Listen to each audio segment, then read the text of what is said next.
TV47 Weekend Edition. Now, as Uganda gears up for a hotly contested general election, tensions are running high ahead of the polling day. Our contributor Saddam Mubaale is on the ground in Kampala with an in-depth look at the key players, voter sentiments and the security preparations shaping the high-stakes vote. Take a look. On Thursday, the January 15th, 2026, at least 21,681,491 registered Ugandan voters across 146 districts will head to 50,739 polling stations nationwide to elect their next president from the 8 presidential candidates in the 2026 general election. Last Thursday, the chairperson of the Electoral Commission, Justice Simon Byabakama, flagged off trucks carrying ballot papers and other electoral materials, marking the start of the nationwide distribution exercise ahead of the polling day.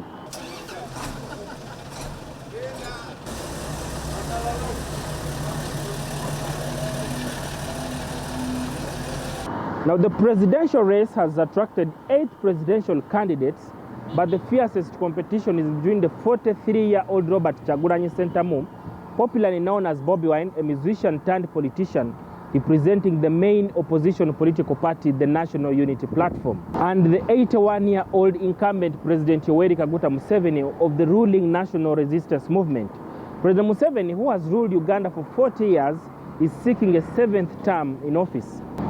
However, the election campaign period has recently been marred by violence and tension, particularly targeting opposition candidate Bobi Wine. Security forces have on several occasions blocked him from accessing his designated campaign venues. Now, speaking on the matter at the Makerere University, political historian and analyst Professor Mwambutsia Ndebesa described the situation as a case of selective application of justice. Even in terms of campaigns, certain candidates, especially Kyagulanyi of NUP, has been also delayed at roadblocks. And then when it is coming to 6, they say, now you can pass. And then they stop him again and say, but it is past 6 p.m. But then you delayed him at the roadblock. I think that is also another injustice by the police. So the parliament, the electoral commission, the judiciary, the police, all these institutions involved in electoral governance have been delaying justice, and ultimately that is subverting justice.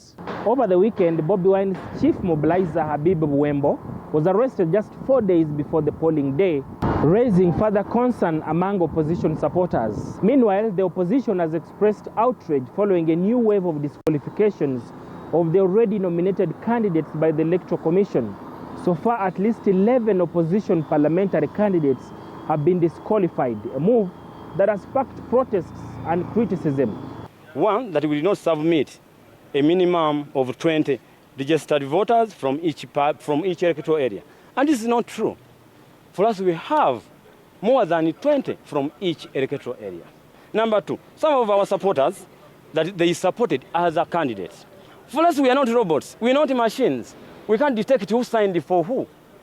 And now, the question is, to who did they sign before?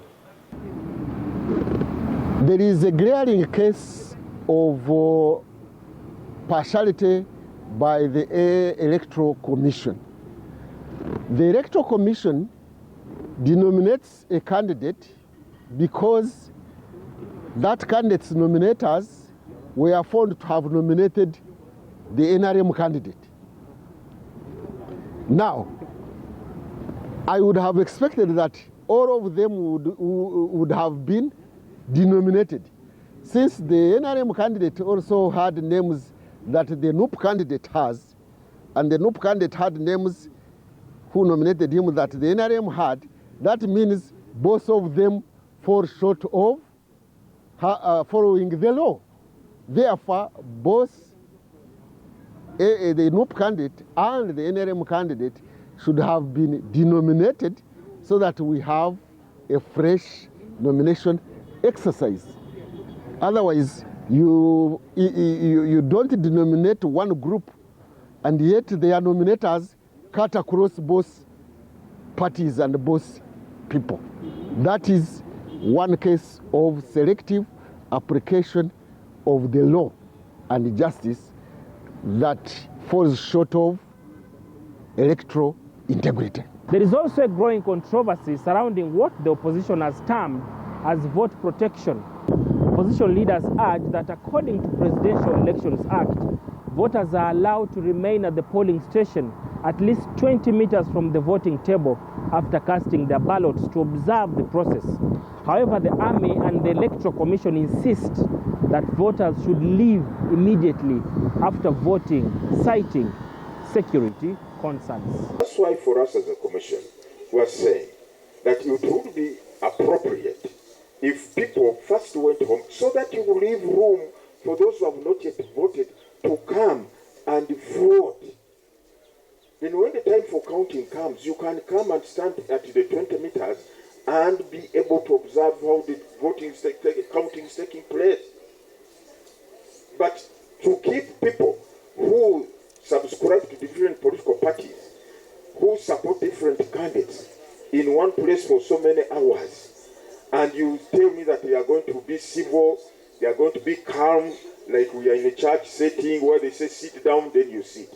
Let us sing this hymn, then you sing. Let us pray, you all pray.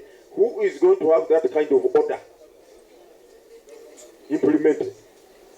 So that's why we are saying the commission should not be misunderstood. Let me repeat. The commission should not be misunderstood. When we advise people to first go home, we are saying we want a peaceful election. We want to give an opportunity to every voter to turn up and vote. Can we live a free environment? Can we create a free atmosphere around the polling station that will allow every voter to feel at liberty to come? Because some of them are easily put off, like the elderly, like the women, and so on. They are easily put off by the hostile, charged environment at the polling station. We have noticed that. The citizens do not trust institutions of electoral governance, such as Electoral Commission or the police. They would want to witness the balloting exercise as well as the counting and tallying. And the framers of the law, of the electoral law, had envisaged this one and had provided that the voters, the citizens, should stay around the polling station, actually 20 meters from the table, not necessarily from the ring, but from the table, so that they could hear what the polling official is counting and how he's tallying. But on the other hand, we see the Army and the Electoral Commission saying people should not stay around to witness the polling exercise. And there is a controversy now. On the one hand, the law allows the citizens to remain. On the other hand, election officials and the Army say people should not remain. Now, the consequence of this is that we are going for an election without resolving that issue. And therefore, it is one potential contentious aspect in this current election exercise that is likely to lead to electoral violence or electoral demonstrations, and therefore compromise the electoral integrity at the end of the day, because there is no consensus as to whether people should remain or should go. The law says they should remain and witness, but the Electoral Commission and the Army say they should not remain. I don't know which one prevails. In my opinion, the law should prevail. As Uganda heads into this crucial election, tension remains high, with calls for peaceful, free and fair electoral process growing louder both locally and internationally. Saddam Mubaale, TV47, Kampala.